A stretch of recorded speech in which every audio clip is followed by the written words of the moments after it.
John Jebaraj தன்னுடைய மனைவி விட்டு பிரிந்து 6 மாதத்துக்கு மேலாகியும் அவர் எந்த ஒரு சோஷியல் மீடியாவில் தன்னுடைய முகத்தையோ எதையோ காட்டலை. அப்படி இருக்கும்போது இப்போ போன மாதம் 1 மணி நேர வீடியோவை அவர் பேசியிருக்காரு. ரொம்ப தெளிவாக பேசியிருக்கிறார். எப்படி ஆரம்பிச்சு எப்படி முடிக்கிறாருன்னு ரொம்ப அழகாக இருந்திருக்குது. அதில் ஒவ்வொரு பாயிண்ட்டையும் படிப்படியாக கொண்டு போயிருக்கிறார். இந்த வீடியோனுடைய கடைசியில் இந்த வீடியோ வச்சு என்னது கேவலமான தமிழ்லாம் வச்சு என்ன பேசுவாங்க அப்படின்னு சொல்லியிருக்காரு. வாங்க அந்த வீடியோ நம்ம கேட்போம். இப்போ நீ நடத்துகிற சர்ச்சில் ஒரு வாய்ஸ் மெசேஜ் வர எல்லாருக்கும். என்ன வாய்ஸ் மெசேஜ்? இந்த மாதிரி ஜான் ஜபராஜ் பசங்களை பொய்யா கேஸ் கொடுத்துருக்காரு. என்னடா டே, யாரா நீ? என்ன எங்கே நீ உன்னை எப்படி வளர்த்தாங்க? எங்கே வளர்த்தாங்க? உனக்கு என்ன எத்திக்ஸ் சொல்லி கொடுத்து வளர்த்தாங்க? உன்னைய கொடுத்துருக்காரு. அவர் எந்த அளவுக்குனாலும் போய் நம்மளை அசிங்கப்படுத்துவார். ஆனால் நீங்கள் யாரும் கோவப்பட்டாதீங்க, நம்ம ஜெபிப்போம் அப்படின்னு ஜெபிப்போன்ட்டு அப்புறம் உனக்கு என்னடா கட்சிக்காரன் போய் காசு கொடுத்து வந்துருக்க நீ? திருடா கொடுத்துட்டு அதுக்கப்புறம் விசாரணைக்கு வர சொன்னால் இவர் விசாரணைக்கு வரல. சரிங்களா?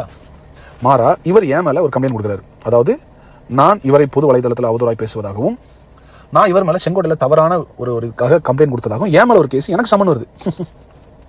நான் ஆஜரும் ஆகிட்டேன். இப்போ ஏன் கேள்வி? நான் காவல்துறையும் சட்டத்தையும் மதிக்கிறேன், வந்துட்டேன். நீ ஏன் வரல செங்கோட்டைக்கு? இன்னும் நீ வரணும், உன்னை வர வைப்பேன். அதுக்கு எந்த எக்ஸ்ட்ரீம்னாலும் நான் போவேன். நான் காவல்துறையை நம்புகிறேன், சட்டத்தை நம்புகிறேன், தமிழ்நாடு அரசை நம்புகிறேன். எனக்காக அவங்க நீதி செய்வாங்க. எல்லாத்துக்கும் மேலே மக்களுடைய நீதிமன்றம்னு ஒன்று இருக்குது. ஃபேஸ்புக் இருக்குது, இன்ஸ்டாகிராம் இருக்குது, யூடியூப் இருக்குது. நானே வீடியோ போடுவேன். நீ என்னடா நீ வீடியோ வச்சு மிரட்டுறது? நான் நேராக வீடியோ சொல்கிறேன். ஜனங்கள்ட்ட இதுதான் நடந்துச்சு நான் சொல்கிறேன். அது தெரியுற வரைக்கும் தான் நீ என்ன மிரட்டிட்டு இருப்ப. நான் இப்போ தைரியம் சொல்ல ஆரம்பிச்சிட்டேனே. இப்போ இந்த ஆடியோவே யூடியூப்ல வருமே, வரட்டும். ஆமாம், இதை கேட்குற யூடியூப்காரங்க உங்களுக்கு ஏற்ற மாதிரி எந்த டைட்டில் போட்டால் ஜனங்கள் நிறையா வியூஸ் கொடுப்பாங்க. தயவுசெய்து இந்த எச்சத்தனமாக வியூஸ்க்காக இன்னொருத்த வாழ்க்கையில் விளையாடாதீங்க. அது பெரிய சாபமாக மாறிடும், உங்களுக்கு பெரிய சாபமாக மாறிடும். இப்போ நான் சொல்கிறது புரியாது, உங்கள் தலைமுறை அதை இருக்கும்போது உங்களுக்கு தெரியும். மறுபடி கிங்ஸ் ஜென்ரேஷன் ஆட்கள் சொல்கிறேன், இவனை நம்பி ஏமாந்து நாசமாக போன எல்லாருக்கும் ஒரு அறிவுரை. நீங்கள் திருப்பி நான் கிங்ஸ் ஜென்ரேஷன் ஆரம்பிக்கும் போது நீங்கள் வந்தாலும் சரி வரலாட்டாலும் சரி அவன் பக்கத்தில் யாரும் போயிடாதீங்க. அது உங்களுக்கு பெரிய சாபம்.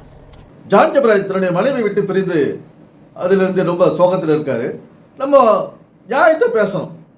ஜான் ஜபராஜ் மேலேயே முழுமையான தவறு நம்ம சொல்லிட முடியாது. அவருடைய மனைவி ரீமா ஷெரீன் மேலேயும் தவறு இருக்கும் கட்டாயமாக, இல்லாத இருக்காது. எல்லாருமே இங்கே சரியாக செஞ்சுட்டு கிடையாது. சில நேரத்துகளில் நம்ம அறியாமலேயே நம்ம தவறு செய்கிறது உண்டு. இப்போ பேச வேண்டிய நேரத்தில் பேசாது இருக்கிறது பெரிய தவறு. அது ஏன்னா அது நம்மளை ஆபத்தில் கொண்டு போய் விட்டுரும். அதனால் இந்த ரீமா ஷெரீன் நியாயத்தை பேசலை.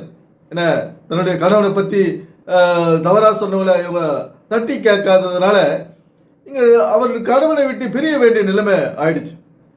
இந்த வீடியோவில் அவர் சொல்லியிருக்காரு, என்னுடைய வீடியோவை பேசி வச்சு ஒரு கேவலமான கீழ்த்தரமான தமிழ்லாம் வைப்பாங்க, பேர்லாம் வைப்பாங்க எனக்கு அப்படின்னு சொல்லியிருக்காரு. இப்போ பாருங்க, இந்த நம்ம தமிழ்ல வச்சிருக்கோம். ஜான் என்ற இடத்துல சாணி என்று ஒரு யூடியூபர் போட்டிருக்காரு. இந்த மாதிரி ஒரு கேவலமான ஒரு விஷயத்த செய்கிறாங்க பாருங்க. ஒரு மனுஷனுக்கு மதிப்பு கொடுக்குறது கிடையாது. ஒரு நல்ல பேரை வச்சு நம்ம பேசலாம், அது தப்பு இல்லை. ஏன்னா ஜான் ஜபராஜ் என்ற ஒரு பேரை போட்டு அதுக்கப்புறம் அவர் எப்படி கேவலமாக பேசினாலும் நம்ம ஏற்றுக்கலாம். ஆனால் தமிழ்லைன்லேயே சாணின்றாரு. சாணி என்னடா நம்ம யோசிக்கிறாரு, என்னடா சாணின்றாரு, எது சாணின்றாரு அப்படின்னு பார்த்தா ஜான் ஜபராஜ் தான் சாணின்னு சொல்லிட்டு இங்கே சொல்லியிருக்காரு இவர். இந்த மாதிரி யூடியூபர் ரொம்ப ஜான் ஜபராஜை கேவலமாக பேசுறது உண்டு. அது எல்லாம் அவருக்கு தெரியுது, யார் யார் என்ன பேசுகிறாங்க, எந்தெந்த வீடியோ நம்மளை பற்றி போடுறாங்க, என்னென்ன இப்படியெல்லாம் பேசுறது அவருக்கு தெரியுது. இப்படியெல்லாம் யூடியூப்பில் பேசுகிறாங்களே அப்படின்னு அவர் சொல்கிறார். எல்லாத்தையும் அவர் நோட் பண்ணுறாரு.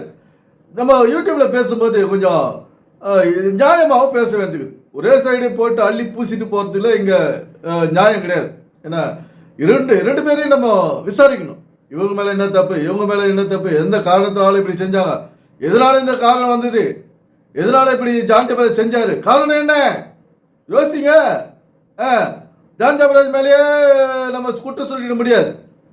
அவர் மனைவி ரொம்ப நல்லவர், அவர் ரொம்ப ஜான் ஜபராஜுக்கு ஏற்ற மாதிரி நடந்துட்டு இருப்பார் 100% நம்ம சொல்லிட முடியாது. அது ஜான் ஜபராஜுக்கும் ரீமா ஷெரீனுக்கும் தெரியும். உடல் அளவிலும் மனத்தளவிலும் யார் யார் உண்மையாக இருந்தாங்க, ஒத்துழைச்சாங்க அப்படின்றது இவங்க 2 பேருக்கு தான் தெரியும். நம்ம வெளியிலேருந்து பார்க்க நமக்கு தெரியாது. ரீமா ஷெரீனுக்கும் ஜான் ஜபராஜுக்கும் இவங்களுக்குள்ள என்ன பிரச்சனைன்றது அவங்களுக்கு தான் தெரியும் முழுமையா. என்ன ஒரு குடும்பம்னா கணவன் மனைவி சந்தோஷமா இருக்கணும், அது உடல் அளவிலும் மனதளவிலும். அதுதான் இங்க குடும்பம். அதுதான் குடும்பம்னு அர்த்தம். சும்மா நான் கடவுளை பற்றி பேச போகிறேன், கடவுளை ஜோம் பண்ணுறேன், பாட்டு பாடுறேன், பைபிள் படிக்கிறேன், உன்னை கடவுளை நான் கண்டுக்க மாட்டேன் அப்படின்றது இங்கே ஆகாத வேலை. இந்த வேலையால் தான் இன்னைக்கு குடும்பங்கள் பிரியுது. எப்படியாப்பட்ட குடும்பம் இன்னைக்கு பிரிஞ்சு போகுதுன்னா காரணம் என்ன? இந்த மோகன்சில் ஆர்எஸ்எஸ் குடும்பம் என்று பேசுறது கிடையாது. கடவுள் கட்டிட சபைன்னு சொல்லி இன்னைக்கு கதறி மக்களுடைய மனசை கெடுத்து இன்னைக்கு குடும்பத்தில் ஒரு பற்று இல்லாத, பாசம் இல்லாத, கணவன் மேலே ஒரு அன்பு இல்லாத, கணவனுக்கு கீழ்ப்படியாத, கணவனை எதிர்த்து பேசுகிற பெண்களை தான் இன்றைக்கு மோகன்சில் ஆர்எஸ்எஸ் உருவாக்கி இருக்கிறார். வேற ஒரு விஷயத்தை இவர் செஞ்சில்லை, புதுசாக ஒன்று செய்தில்லை. ஏன்னா இவர் குடும்பத்தை பிரிக்கிற வேலை தான் இவருடைய வேலை. பைபிளை வச்சு குடும்பத்தை பிரிக்கிறார். பைபிளை வச்சு அந்த சிறு பிள்ளையை ஜான் ஜெபராஜ் மகனை கதறிவிட்டார். வேற ஒரு வேலையை இந்த மோகன்சில் ஆர்எஸ்எஸ் செய்யல.